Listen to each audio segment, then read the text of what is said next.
गेली 5 वर्षे सातत्याने मालवण कुंभारमाट येथून हापूस आंब्याची पहिली पेटी मुंबई, पुणेसह परजिल्ह्यात पाठवणारे पुरस्कार प्राप्त आंबा बागायतदार उत्तम फोंडेकर व आबा फोंडेकर यांनी आज दीपावलीच्या मुहूर्तावर 2 डझन हापूस आंब्याची पेटी सातारा येथे अवधूत शिंदे यांच्याकडे पाठवली आहे। सिंधुदुर्ग विशेषतः मालवणमधून हापूस आंब्याची पहिली पेटी पाठवणारे उत्तम फोंडेकर व आबा फोंडेकर हे प्रगतशील आंबा बागायतदार म्हणून ओळखले जातात। गतवर्षी फोंडेकर यांनी पाठवलेल्या हापूस आंब्याच्या पहिल्या पेटीला जागतिक मानांकन प्राप्त झाले होते।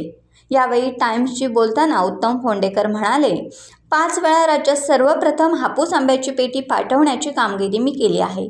14 नोव्हेंबर 2018 रोजी मी पहिल्यांदा सर्वप्रथम हापूस आंब्याची पहिली पेटी पाठवली।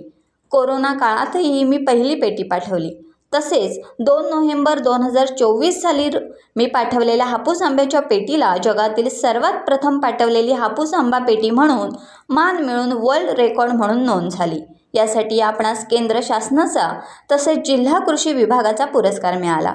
यावर्षी आपण आणखी आघाडी घेऊन तसेच AI तंत्रज्ञानाचा वापर करून 20 ऑक्टोबरला हापूस आंब्याची प्रथम पेटी सातारा येथे पाठवली आहे, असे ते म्हणाले। नमस्कार, मी उत्तम सूर्यकांत फोंडेकर, राहणार कुंभारमाट, तालुका मालवण, जिल्हा सिंधुदुर्ग। मी कुंभारमाट गावचा रहिवासी असून मी प्रगतशील शेतकरी असून मी आज 5 वेळा राज्यात सर्वप्रथम पेटी पाठवण्याचा मान मिळवला आहे।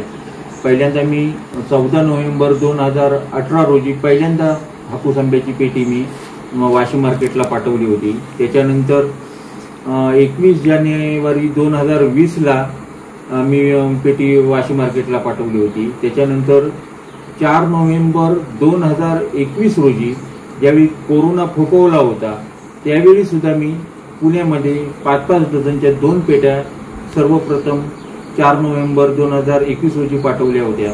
त्याच्यानंतर 2024 साली गेल्या वर्षी 2 नोव्हेंबर 2024 साली ज्यावेळी रामेश्वराची पालखी सोहळा असतो त्या दिवशी मी पेटी पाठवलेली होती नाशिकला राम सिन्नर यांच्याजवळ।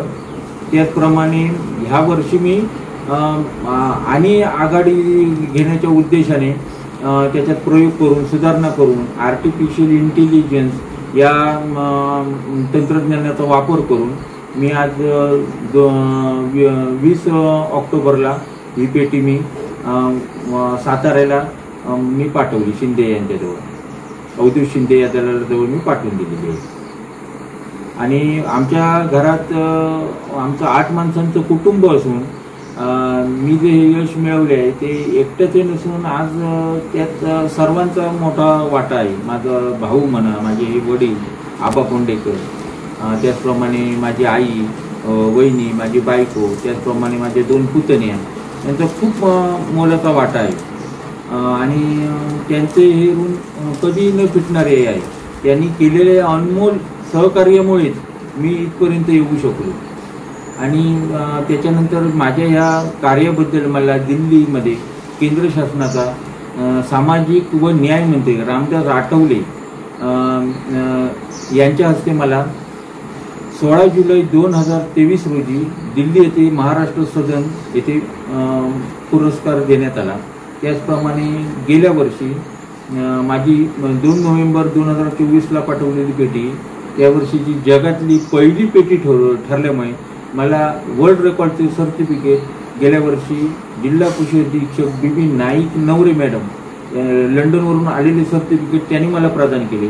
त्याचप्रमाणे 26 जानेवारी 2025 रोजी माझ्या या कार्याबद्दल मला जिल्हा कृषी पुरस्कार या जिल्ह्याचे पालकमंत्री तसेच मत्स्य व बंदरे विकास मंत्री नितेशजी राणे साहेब यांच्या हस्ते आणि उपस्थित जिल्हाधिकारी यांच्या उपस्थितीत त्यांनी मला प्रदान केला। आणि त्याचप्रमाणे मी आज आता एक आंब्याची वेगळी सुद्धा जात शोधून काढली आहे, तोतापुरी, आणि या हापूस आंब्याचा संकर करून, म्हणजे ते ग्राफ्टिंग करूनच होतं असं नाही केलं, तर त्याला 8 वर्षाचा कालावधी लागला। आणि ते आम्ही दिल्लीला रजिस्ट्रेशन करून त्याचं आम्ही त्याला मी एक आजोबांचं नाव ठेवलं वसंत, आणि पुढे जसा कोकण विद्यापीठाने कोकण सम्राट ही जात निर्माण केली तशी मी त्या आंब्याला आजोबांचं नाव देऊन वसंत सम्राट ही जात निर्माण केली. त्याचप्रमाणे आता माझा नवीन एक शोध आहे, मी लाल शेवग्याचा शोध लावला आहे. ओडिसी शेवगा आणि गावठी शेवगा यांचे संकर आणि परागीकरण करून त्या लाल शेवग्याची मी नवीन प्रजाती निर्माण केली आहे. त्याला मी जिल्ह्याचं नाव दिलं आहे, गावाचं नाव आणि माझं स्वतःचं नाव, म्हणजे सिंधुदुर्ग कुंभारमाठ उत्तम, त्याचा शॉर्ट फॉर्म SKU हे नाव आम्ही रजिस्ट्रेशन केलेलं आहे. तर या दृष्टीने माझ्या कुटुंबाचा मला खूप अनमोल सहकार्य मिळाले. त्याचप्रमाणे माझे आजोबा कैलासवासी वसंत फोंडेकर यांचे त्यावेळी असलेले वेळोवेळी मार्गदर्शन याच्याचमुळे आम्ही आज इथपर्यंत येऊन पोचलो, याचा आम्हाला सार्थ अभिमान आहे. आणि मालवणात जन्म झाल्याचा त्याहीपेक्षा आम्हाला अभिमान आहे, कारण या शिवछत्रपतींच्या पदस्पर्शाने पावन झालेल्या भूमीत मालवणमध्ये जन्म होणं आणि आज शिखरावर पोचणं याचा कुठेतरी खूप मोठा संबंध आहे. त्या दृष्टीने मी स्वतःला खूप मोठा भाग्यवान समजतो. टाइम्स डिजिटलला लाईक करा, शेअर करा, सबस्क्राईब करा आणि बेल आयकॉन दाबायला विसरू नका. Times digital.